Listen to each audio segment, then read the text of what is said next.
As a result of fluoridation, our children will be healthier and happier.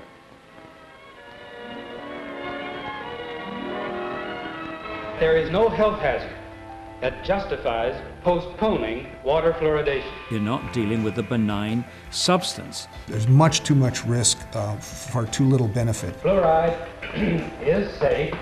They decided far too early, before the science was properly in, that fluoridation was a good thing. The dental community has no idea of the toxicology behind fluoride. Fluoride does not just affect the teeth. Fluoride is a neurotoxin. This is being drank by so many people throughout the U.S. every day. So who's responsible? Who's the doctor making sure we're not getting too much? The weight of evidence actually is more in favor of fluoride doing damage than against. This is against all principles of modern pharmacology. It's really obsolete.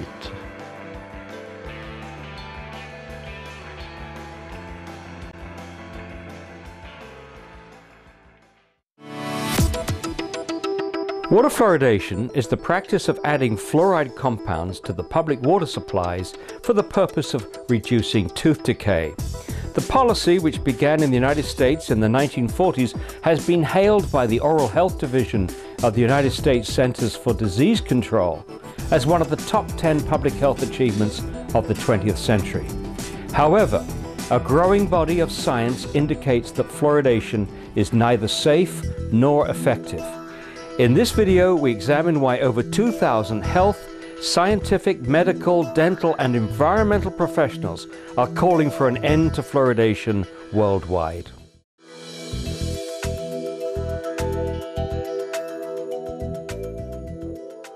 Water fluoridation is the dispensing of a drug. This is a way of delivering a medicine. Fluoride is a drug, is a medicine. Fluoride is being put in specifically to alter you physically, to make a physical change in you. This is not chlorine. This is not any number of the other chemicals that are used to treat the water, make the water safe and drinkable. It's not like chlorine used to make the water supply safe and kill the bugs in the water supply. This is the only thing anywhere in the world that gets added to the municipal drinking waters to actually treat the human, to treat the body. There is absolutely no drug on the market that's given in a one-dose-fits-all situation. It's absolutely obsolete.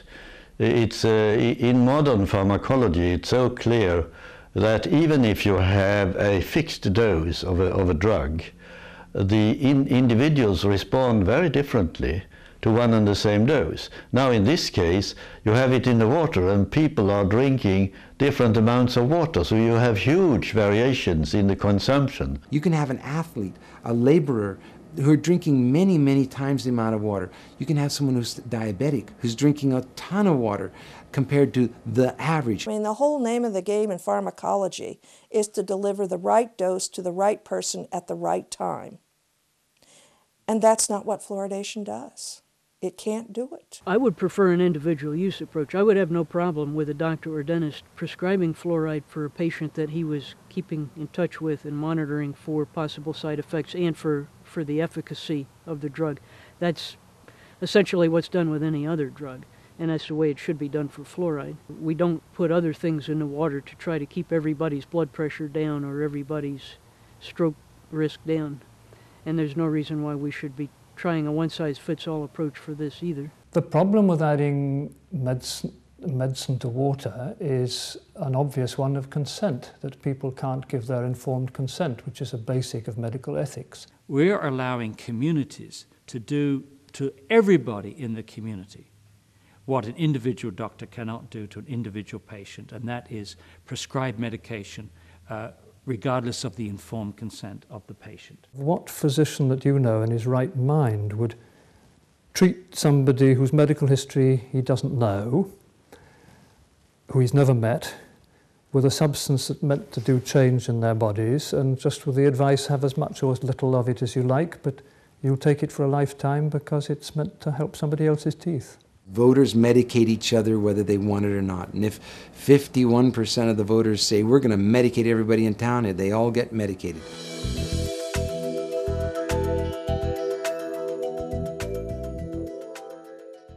Fluoride is not an essential element. There's not a bodily requirement for fluoride. Fluoride is not an essential nutrient, certainly as far as the UK goes.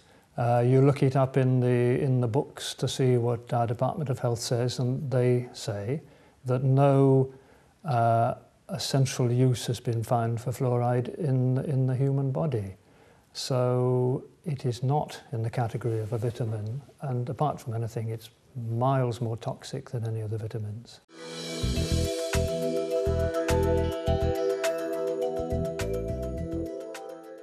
Whatever benefit there is from fluoride on teeth is topical rather than systemic. It's been shown that it's really a topical effect principally rather than a systemic effect. It's effective topically, not when it's swallowed. There's no reason for people be exposing themselves, all their internal organs, to fluoride when, if it works, you can do something topically. If you want to prevent sunburn, you don't drink suntan lotion, you put it on your skin. And so if you want to have the benefits of fluoride in oral health, what you do is put it on the surface of the tooth and not drink it. The quality of evidence for topical fluoride is in a different league from the evidence on water fluoridation. I mean, absolutely no question about that. Adding fluoride to toothpaste, you are going to ingest some of it, and that needs to be taken seriously. But it's not made to be ingested, and it's made to be rubbed onto the surface of the tooth, which is where you're supposed to have it. It's a much smarter way to go about using fluoride in dentistry. It's widely accepted that the topical application of fluoride to the surface of teeth is beneficial. I have no dispute with that. However, I can see absolutely no justification for asking the whole population to take it systemically, to swallow it, internalize it for that benefit, because it's available in toothpastes, it's available in dental treatments at the dentist. So I don't think you can justify the fluoridation of drinking water on the lines of a topical treatment to teeth. It's illogical. One of the recommendations I've made is, because we now know that it doesn't need to be swallowed, that the public has to be informed. Again, informed consent. They should be told that it doesn't work by swallowing it.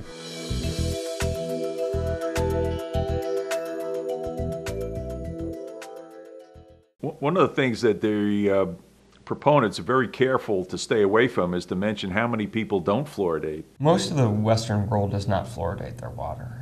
We are definitely in the minority in the fact that we push water fluoridation. Many of the countries in the world, the developed countries, no longer fluoridate, never did fluoridate. Most European countries do not fluoridate. Austria, Belgium, the Netherlands, France, Germany, Sweden, Norway, Denmark, Iceland, Italy, Greece, Portugal. The overwhelming number of countries in the world do not fluoridate, and guess what? Their teeth are just as good, if not better, than ours.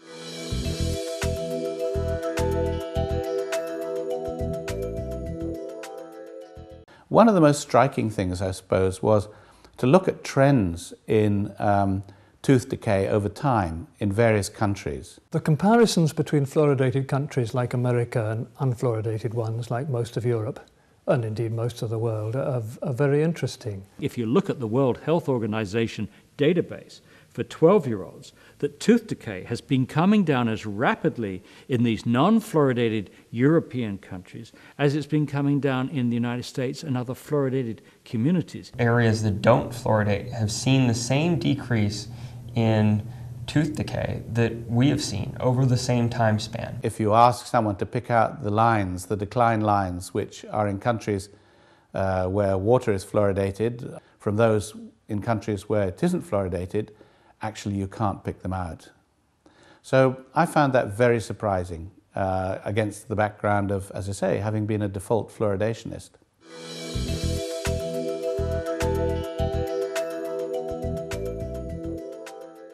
What you really need to look at and what matters at the end is what's your total body load. Children are getting a lot of fluoride from a lot of different sources. We've had a tremendous increase in fluoride from many sources. Water is one source. When we drink that water and when it's made into soda pop or it's made in beverages and made into soups, made into other products, we get fluoride from that source also. And we also have a lot of pesticides that have come on the market that leave fluoride residues on fruits and vegetables. Fluoride is a very common component in pesticides. And so, if you drink a glass of grape juice, that's a non-organic grape juice and it's got skins on it, you're going to get a very high level of fluoride just from your grape juice. And they're also getting it from toothpaste. Studies have shown that you swallow quite a bit of toothpaste, or the children swallow quite a bit of toothpaste. Even if they're told not to swallow it, it just happens by accident. They don't rinse as well as adults, and sometimes they don't have as good swallowing actions. And therefore they're getting a lot of fluoride from that. So who's monitoring this exposure of when are we getting too much? No one's monitoring that. Nobody's looking at the total exposure to ensure that we're not getting too much and that certain subgroups aren't getting too much. The reality is we need to reduce our fluoride intake.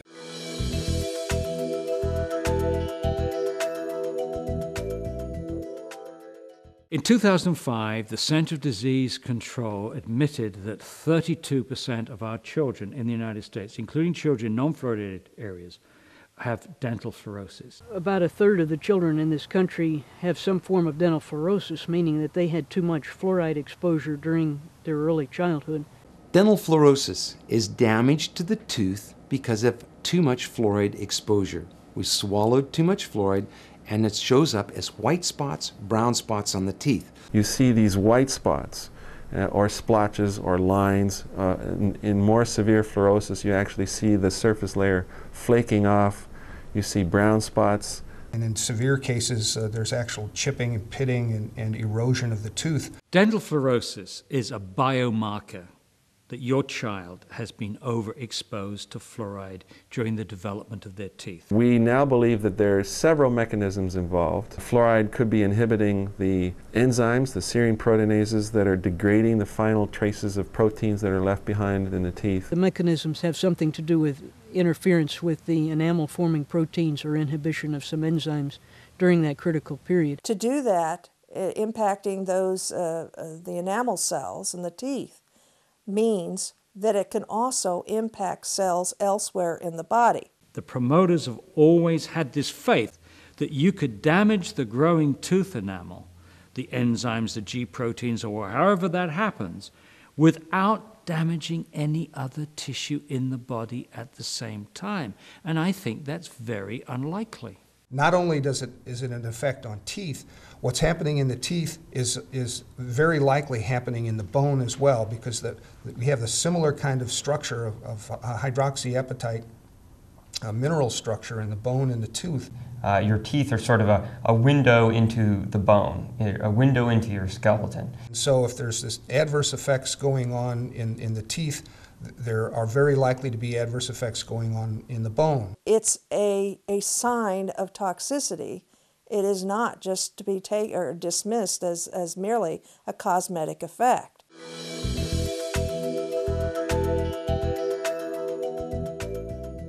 This whole debate has been captured for over 50 years by the dental lobby, by dentists whose preoccupation is teeth. Well, teeth are not the only issue in the body. As dentists, we diagnose pathology of the mouth, diseases of the mouth. And we tend to disregard or not involve ourselves with the diseases of the rest of the body because it's not within our purview, it's not within our license to diagnose other parts of the body. Most definitely, the dental community has had a monopoly, if you will, on the study of fluoride.